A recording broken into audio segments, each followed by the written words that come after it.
No Rio de Janeiro era muito forte a tradição dos cortejos. Os cortejos de procissões, os cortejos de pastorio, os cortejos de rancho, inclusive naquela região da zona portuária.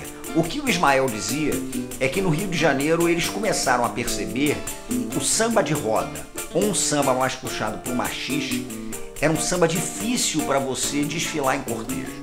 Começa a surgir um tipo de samba que é sincopado, e ele dizia que era o bumbum paticumbum pro gurubum. Esse tipo de samba, que é uma invenção carioca, ele é derivado de uma região que é tributária de todo o caldo de cultura que existia no Caju Porto.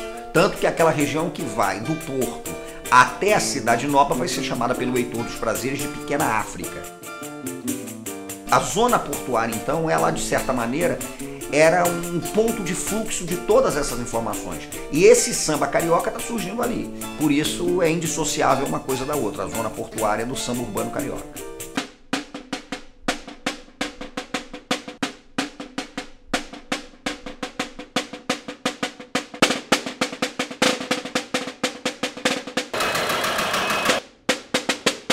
Já tem aquela raiz de ser tudo os barracões das escolas de samba, já tem aquela tradição de ser tudo ali na zona portuária. Sempre ficaram lá.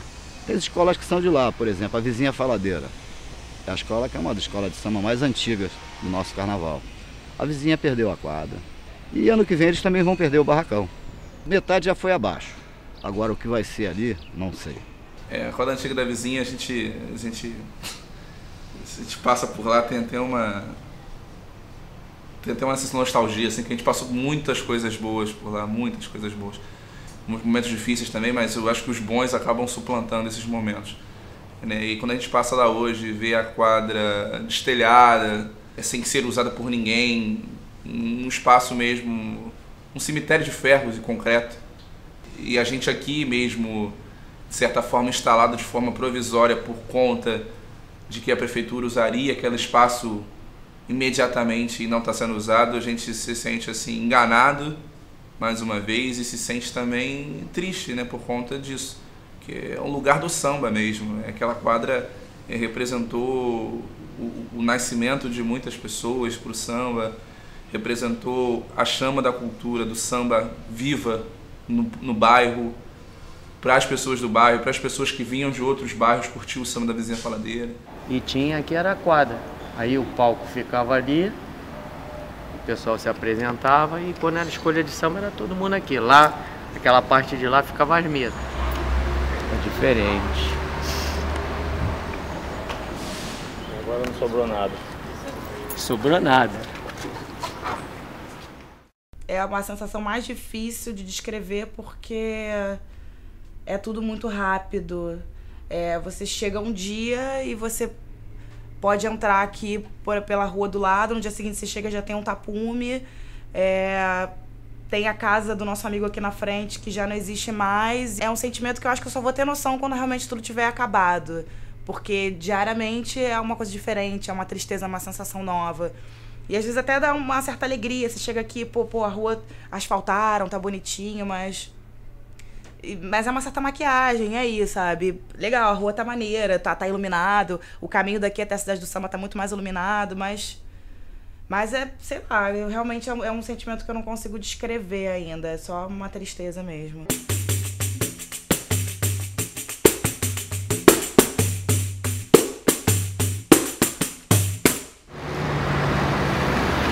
Quer derrubar aqui porque vai passar uma avenida, que vai melhorar o trânsito, pô, eu acho ótimo, mas assim, existem pessoas que estão aqui.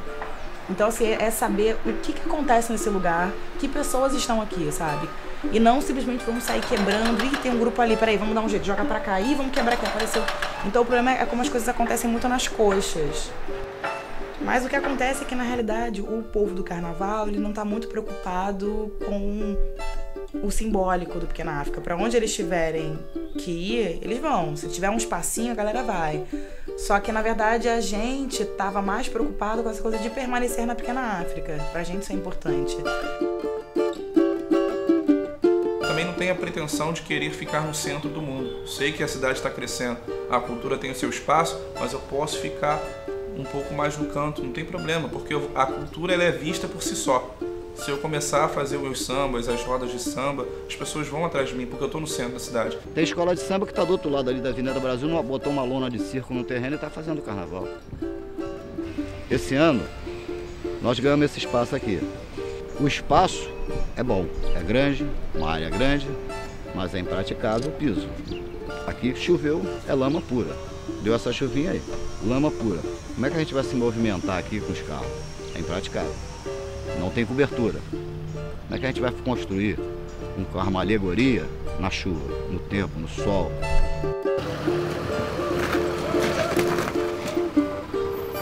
Você pode ter um armazém que está abandonado, você pode ter um sobrado que está caindo aos pedaços, e eu acho que você tem que mexer nisso, evidentemente. Mas se você pensar na perspectiva de uma cultura, aquela região sempre foi uma região de vigor, sempre foi uma região vigorosa. Eu acho que o que está acontecendo no Porto não é propriamente uma revitalização. Eu acho que ali a gente pode usar o conceito de gentrificação. A gente está falando de uma mudança que visa transformar aquele espaço num espaço voltado para os interesses do capital, né, para os interesses de certos segmentos da burguesia, e o que está acontecendo no Porto hoje é isso. Ele é um processo muito complicado, porque é um processo que atinge a zona portuária, talvez no que ela tem de mais caro, que é exatamente esse caldo de cultura, que é esse espaço de civilização carioca, negra, que a zona portuária gerou.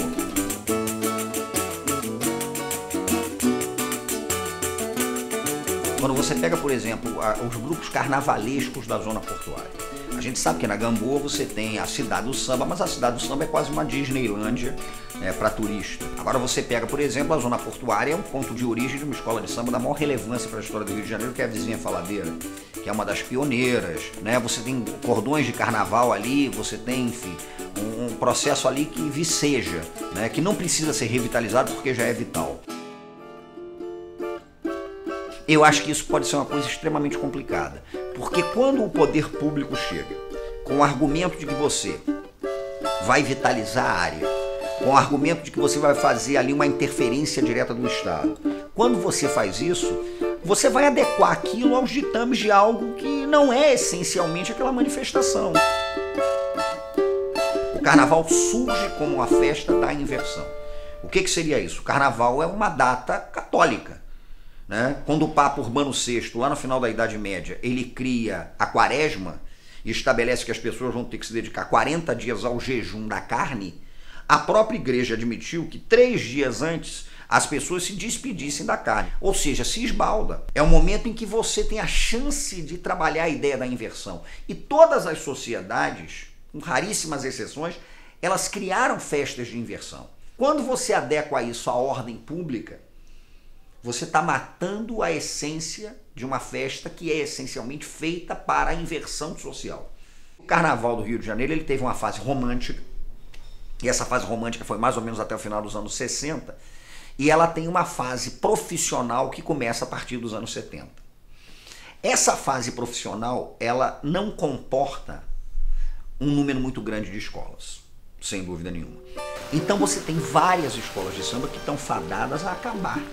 Aliás, o mundo do samba usa uma expressão muito triste e muito bonita para falar quando uma escola acaba. A escola enrolou bandeira. Pelo regulamento, a escola que for a última colocada do último grupo, ela obrigatoriamente tem que deixar de ser uma escola de samba, e se ela quiser continuar, ela tem que virar bloco. Então isso é um absurdo. Isso é o poder público, isso é o regulamento dizendo que uma escola vai ter que deixar de existir. Isso é chocante. A gente está no grupo D, né, que seria o último grupo das escolas. A gente tem costume brincar, ou é bola ou é búlica, não tem jeito. Ou você sobe ou você cai.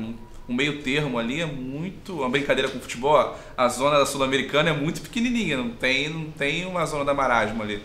Né? São 12 escolas, 5 cai, 3 sobe, são 8, sobram 4 vagas para você ficar ali no meio. Então a gente está fazendo um trabalho até acima da média do grupo em relação a fantasias, componentes, para chegar com a força que a Vizinha Faladeira sempre teve no passado. Então o trabalho é mais ou menos esse, né? Os trancos e barrancos a gente está conseguindo lidar com isso.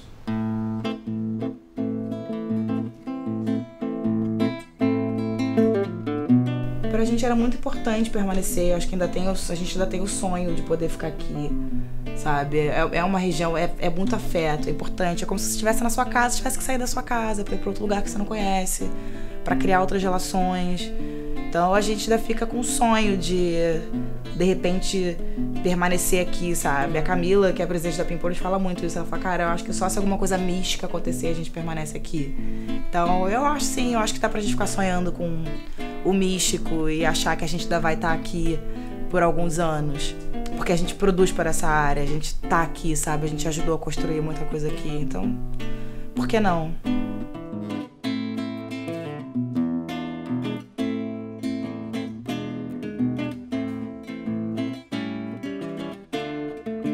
A minha reflexão é pessimista. Eu acho que vai ser muito complicado. Esse processo todo de gentrificação que a gente abordou é um processo vigoroso demais. Você lidar contra essa massa corporativa, o grande capital, esse processo violento de aburguesamento é muito difícil. Então a reflexão é uma reflexão pessimista, mas a ação é otimista, porque eu acho que a gente consegue buscar a fresta, né? Depois de 400 anos de chibata, a cultura africana ter prevalecido e o samba ser o nosso elemento civilizador, é a prova mais evidente que não vão ser 3 ou 4 prefeituras, não vai ser um projeto de Estado que vai acabar com tudo isso, né? Então eu acho que a gente vai encontrar isso, eu acho que novos quilombos vão ser formados, eu acho que a gente vai na fresta. A fresta é aquele espacinho onde parece que não passa nada, mas a gente vai lá e arromba. Então eu acho que em relação ao carnaval, ao vigor do carnaval carioca, a minha reflexão é pessimista, mas a minha ação é otimista. Porque eu vou pra rua brincar meu carnaval. Um ponto de encantaria de caboclo, que sempre me seduziu desde a infância. Esse ponto todo, quando você chama boiadeiro, você começa dizendo o seguinte: uma é maior, outra é menor, a miudinha que nos alumeia. Uma é maior, outra é menor, a miudinha que nos alumeia, pedrinha miudinha. Então eu costumo dizer o seguinte: quem alumeia é a miudinha, né? É na pedra miúda que está o segredo das coisas, é a pedra miúda que descortina o mundo. Então eu sou um sujeito que gosto de estudar as pedras miúdas, eu gosto de olhar para as pedras miúdas, eu gosto de viver entre as pedras miúdas, porque essas pedras miúdas me alumeiam, acho que alumeiam o mundo e eu acho que elas vão continuar alumiando o Rio de Janeiro contra as pedras grandes que não alumeiam nada. Pra minha mulher deixo amor, sentimento, na paz do Senhor. E para meus filhos deixo um bom exemplo, na paz do Senhor. Deixo como herança a força de vontade, na paz do Senhor. É quem semeia amor, deixa sempre saudade, na paz do Senhor.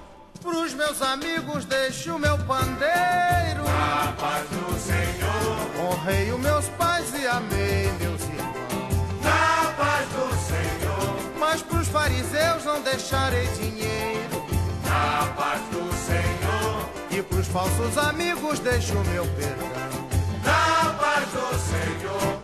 Porque o sambista não precisa ser membro da academia, é natural com a sua poesia, que o povo lhe faz imortal. Porque o sambista não precisa ser membro da academia, é natural com a sua poesia, que o povo lhe faz imortal. Se houver tristeza, que seja bonita,